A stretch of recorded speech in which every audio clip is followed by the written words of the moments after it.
Hello everyone. आज हम पाठ 1 सुभाषितानी पढ़ेंगे, कक्षा 8वीं का। सुभाषितानी, सुधन भाषित। सु में सुंदर या मधुर, भाषित वचन, यानी दो शब्दों के मेल से। और भाषितानी, तानी हो गए बहुत सारे बहुवचन में, जैसे फलम फले फलानी, भाषितम भाषिते भाषितानी। ठीक है, सुंदर वचनों का संग्रह जो है उसको सुभाषितानी कहते हैं। सुंदर का मतलब देखने में सुंदर नहीं, जो मन को अच्छा लगे, मधुर वचन वो होते हैं सुंदर वचन।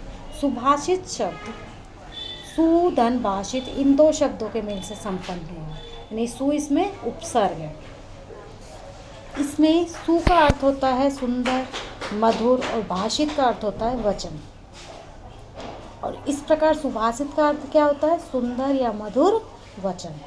प्रस्तुत पाठ में सूक्ति मंजरी, नीति शतकम, मनुस्मृति, शिशुपाल वध्यम, पंचतंत्रम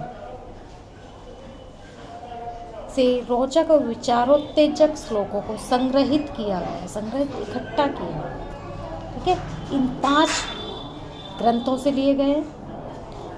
पहला जो गुणा गुणगेशु है, ये हमारा लिया गया है सूक्ति मंजरी से।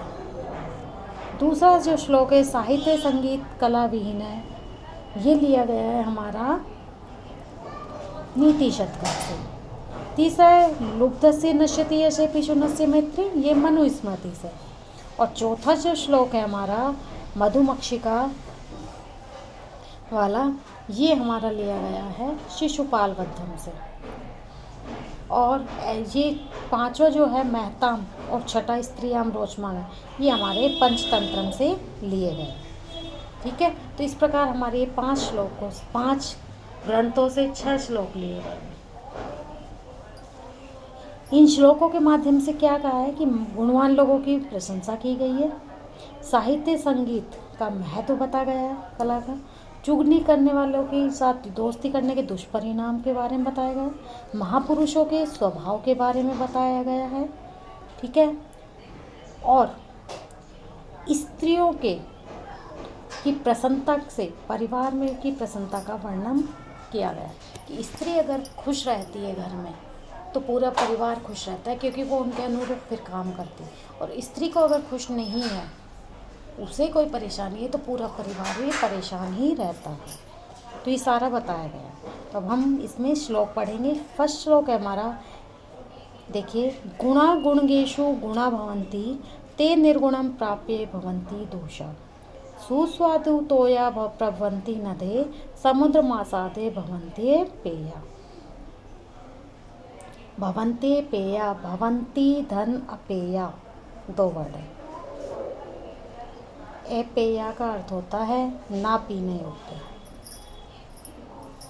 यानी पीने योग्य नहीं हो, और भवंती होती है। ठीक है, और तोय का अर्थ होता है पानी, जल, तोय। समुद्रम धन आसाद है, इसमें भी 2 वर्ड है, समुद्रम धन आसाद है, समुद्र में मिलकर। ठीक है,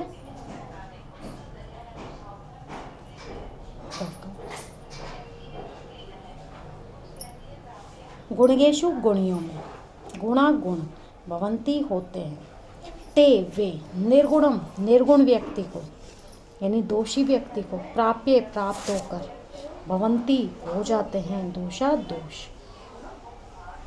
सुस्वादु तोया, स्वादिष्ट जल कर वाली, प्रभवंती उत्पन्न होती है, निकलती है, नदे नदियाँ, समुद्र मासादे समुद्र में मिलकर या पहुंचकर, भवंते पेया पीने योग्य नहीं रहती या पीने योग्य नहीं होती। तो देखो इसमें क्या कहा है, गुणवान व्यक्ति में ही गुण बने रहते हैं। गुणगेशु यानी गुणवान में, गुणियों में ही गुण बने रहते हैं। वे गुण यदि निर्गुण व्यक्ति को, यानी कि ऐसे व्यक्ति को, दोषी व्यक्ति को अगर मिल जाते हैं तो वे क्या बन जाते हैं? दोष बन जाते हैं।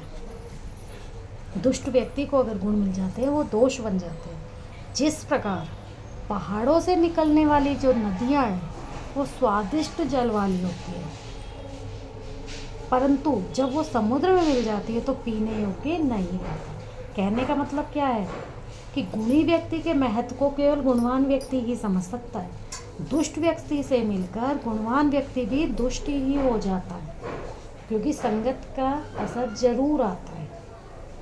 जैसे नदी का जो जल होता है, जब पहाड़ों से जब नदियाँ निकलती है तो उनका जल स्वादिष्ट और शीतल होता है, मीठा होता है ना।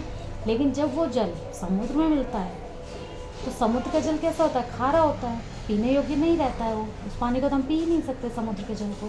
तो उसमें जब नदी का पानी भी मिलता है तो वो भी खारा हो जाता है, वो भी पीने योग्य नहीं होता। तो जैसी संगत में रहोगे वैसा असर जरूर आएगा। इसलिए कहा गया है कि गुणवान व्यक्तियों निर्गुणों के बीच में रहकर निर्गुण बन जाता है। ठीक है। नेक्स्ट है साहित्य संगीत कला विहीन है, साक्षात पशु पुच्छ विषाणहीन है। तृणम ने खादन अपि जीव माने तद भाग्य देयम परमम पशुना। देखिए खादन अपि, ये दो वर्ड हैं।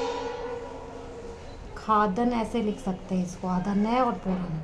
इसको इस प्रकार लिखा गया है, ये कई बच्चों को समझ नहीं आता। ये ऐसे है और इसको क्या पढ़ते हैं? त्र त्रिशूल पढ़ देते हैं बच्चे। खादन धन अपि, ठीक है।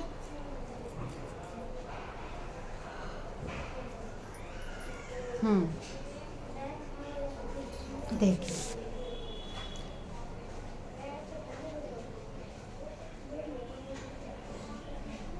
नेक्स्ट देखिए, साहित्य संगीत कला विहीन है, विहीन है यानी रहित।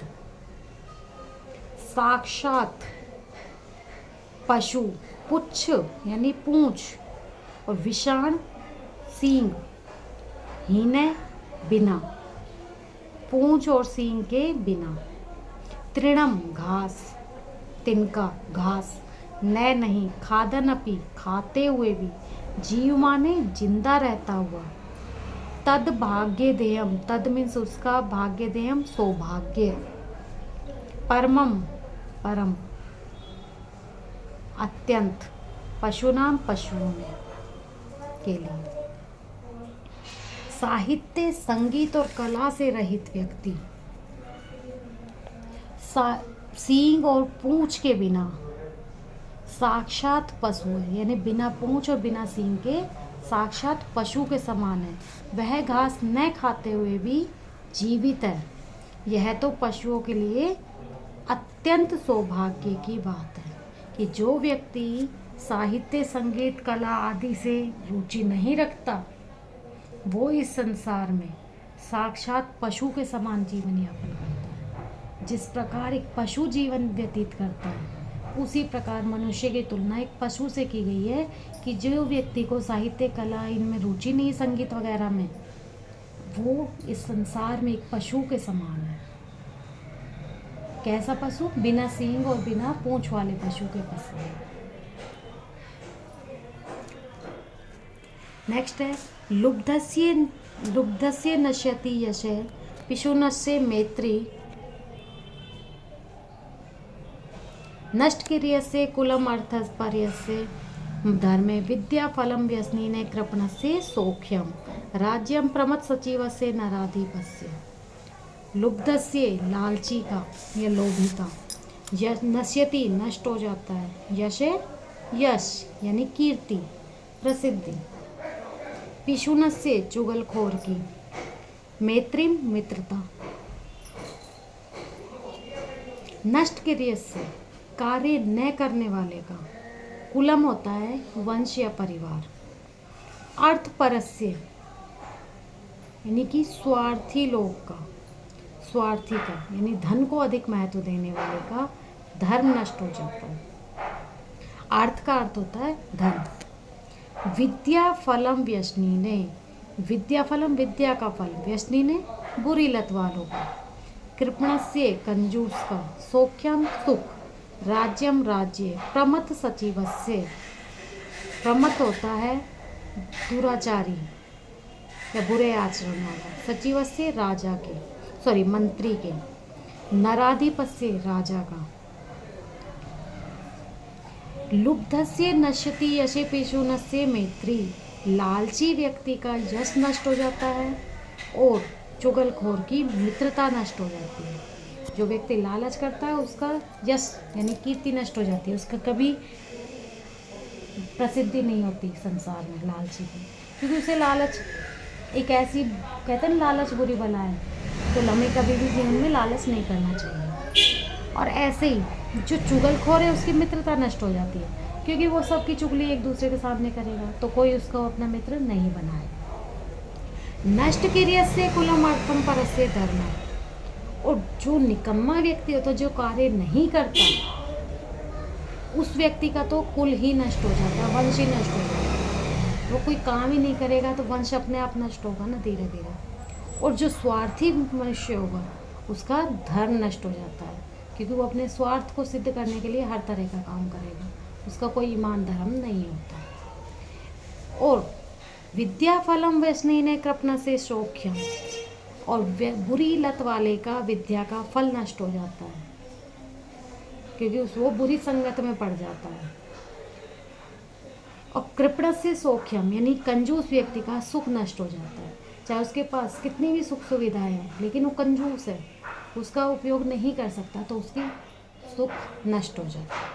और जिस राजा का राज्य में यानी जिस राजा के मंत्री बुरी लत वाले हैं यानी कि दुराचारी है, उस राजा का तो राज्य ही नष्ट हो जाता है। क्योंकि कोई भी राजा हो, अगर उसके राज्य के मंत्री ही दुराचारी होंगे, सही से आचरण नहीं करेंगे, तो उसका राज्य तो अपने आप पतन के कगार पे आ जाएगा, है ना। तो कहने का मतलब क्या है कि लोभ, चुगली, आलस्य, स्वार्थ, कंजूसी आदि से मनुष्य की उन्नति नहीं होती, बल्कि उसका पतन हो जाता है, धीरे धीरे वो गिरता जाता है अपनी ज़िंदगी में। और जिस राजा का मंत्री आलसी और दुराचारी होगा, उस राजा का तो राज्य भी नष्ट हो जाता है, पूरा ही राज्य नष्ट हो जाता है। ये 3 श्लोक हो गए। नेक्स्ट देखिए, पीत्वा रसम तु कटुकम मधुरम समानम माधुर्यमेव जन्येत मधुमक्षिकासौ संतिस्त तथैव सम सज्जन दुर्जना नाम श्रुत्वा वचे मधुर सुक्त रसम सृजन्ति। पीत्वा पी करके, रसम रस, तू मीन्स तो, कटुकम कड़वा, मधुरम मीठा, समानम समान रूप से, माधुर्यमेव इसमें 2 वर्ड है, माधुर्यम धन एव, माधुर्यम यानी शहद और एव ही,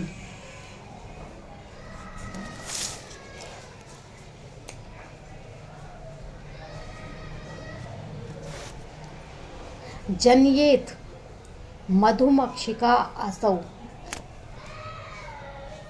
जन्येत होता है पैदा करती है या निर्माण करती है, और मधुमक्षिका मधुमक्खी, असौ यह, ये इसका वर्ड अलग अलग करके वर्ड मीनिंग में दिया हुआ है आपके बुक में, इसलिए मैंने यही नहीं लिखा है।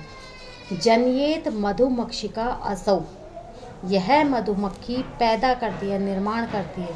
संत इस तथैव, इसमें 2 वर्ड है, देखो, संत धन तथैव, और तथैव में भी 2 वर्ड है, तथा धनेव, यानी वैसे ही सज्जन, समान रूप से, सज्जन दुर्जना नाम, सज्जन और दुर्जन लोगों के, श्रुत्वा सुनकर, वचे वचन, मधुर सुक्त रसम मीठी सुक्तियों का, सृजंती निर्माण करते हैं। कि इसमें क्या है, जिस प्रकार यह मधुमक्खी कड़वे और मीठे रस को समान रूप से पीकर भी मीठे शहद का ही निर्माण करती है, उसी प्रकार सज्जन लोग भी दुष्ट लोगों और सज्जन दोनों के वचनों को समान रूप से सुनकर मधुर सुक्तियों का ही निर्माण करते हैं, यानी उनके ऊपर किसी भी परिस्थिति का कोई प्रभाव नहीं पड़ता। उनका स्वभाव कैसा है, मीठा, मीठी वाणी का संचार करना। तो सज्जन लोग क्या है, मीठी वाणी का ही संचार करते हैं, वो किसी से कड़वा नहीं बोलते। जिस प्रकार मधुमक्खी चाहे कड़वे फूल पर बैठो चाहे मीठे पर, वो उससे शहद दोनों तरह मतलब रस दोनों तरह का ले रही है, लेकिन वो क्या करती है, मीठा शहद ही बनाती है, कड़वा तो नहीं बनाती ना। तो उसी प्रकार सज्जनों के स्वभाव का वर्णन किया है कि उनकी स्वभाव में भी कोई परिवर्तन नहीं होता, चाहे उनके साथ कोई बुरा व्यवहार करो और चाहे अच्छा, लेकिन वो अच्छा ही व्यवहार करते हैं। ये किससे लिया गया है, शिशुपाल वध से। तो शिशुपाल वध कृष्ण जी से संबंधित है। उसमें आपने देखा शिशुपाल वध को उसने कहा था मैं उसकी 100 गलतियाँ माफ़ करूँगा, बाद में नहीं। तो 100 गलतियाँ कृष्ण जी ने कभी उसको अपशब्द नहीं कहे, लेकिन अंत में उसको चक्र चलाया था। ठीक है, आगे देखिए। महताम प्रकृति से वर्धिता नाम परेरपि न जहाति निजम भावम संख्यासु लाकृतिर यथा। महताम महापुरुषों का प्रकृति स्वभाव सेव जैसे वर्धिता नाम बढ़ाए गए या प्रशंसित, परेरपि परई धन अपि दूसरों से भी या परायों से भी, न नहीं जहाती छोड़ता है, निजम अपना भावे भाव, संख्यासु संख्याओं में, लाकृतिर यथा जैसे नो का आकार या फिर स्वभाव, दूसरों के द्वारा प्रशंसित होने पर भी या बढ़ाई मिलने पर भी, जिस प्रकार महापुरुष का स्वभाव नहीं बदलता है, किस प्रकार नहीं बदलता, जैसे संख्याओं में 9 का अंक अपना स्वभाव नहीं छोड़ता, आकार नहीं छोड़ता ना। तो उसी प्रकार जो महापुरुषों की चाहे हम कितनी भी प्रशंसा कर ले, उन्हें कितना भी बड़ाई कर ले उनकी, लेकिन उनकी में कोई परिवर्तन नहीं आता। वैसे ही 9 के अंक को चाहे किसी भी प्रकार लिखे, परंतु उसमें परिवर्तन नहीं आता। भाई 9 की वैल्यू तो ऐसे लिखोगे तो भी 9 की वैल्यू 9 रहेगी, ऐसे लिखोगे तो भी, ऐसे लिखोगे तो भी 9 की वैल्यू 9 है ना, ऐसे लिखोगे 9 तो भी 9 है, और हिंदी अक्षरों के अकॉर्डिंग लिखोगे तो भी 9 है। ठीक है, तो उसकी वैल्यू तो कम वो नहीं होती, बदलती। नेक्स्ट देखिए, लास्ट। स्त्रियां रोचमानायाम सर्वम तद रोचते कुलम तस्याम तत्व रोचमानायाम सर्वमेव न रोचते। स्त्रियों के रोचमानायाम अच्छा लगने पर, सर्वम सभी, तद वह, रोचते अच्छा लगता है, कुलम वंश, तस्याम उसके, त्वे रोचमानायाम इसमें 2 वर्ड है, तू धन रोचमानायाम, देखो तू धन एरोचमानायाम, सॉरी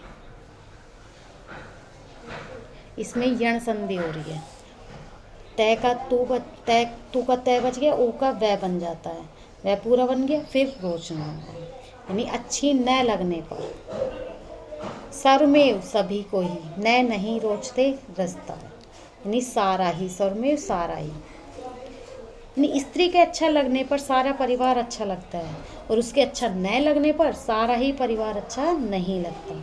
कहने का मतलब क्या है कि जिस परिवार में स्त्री खुश रहती है, यानी सत्य चरित्र वाली स्त्री हो, मधुर भाषिणी हो, वह परिवार निरंतर उन्नति करता है, और इसके विपरीत स्वभाव वाली होने पर परिवार का पतन हो जाता है। अगर वो स्त्री अच्छे स्वभाव की हुई, सच्चरित्र की, तो उस परिवार का उत्थान होता है। ठीक है, सब कुछ अच्छा ही अच्छा होता है। अगर वो स्त्री अच्छी नहीं होती तो उस परिवार का पतन हो जाता है। ठीक है, तो ये हमारा फर्स्ट चैप्टर की हिंदी ट्रांसलेशन थी। इसके वर्ड मीनिंग भी है नीचे, ये आप फेयर नोटबुक में लिख लेंगे अपनी में। ठीक है, इनको स्क्रीनशॉट लेके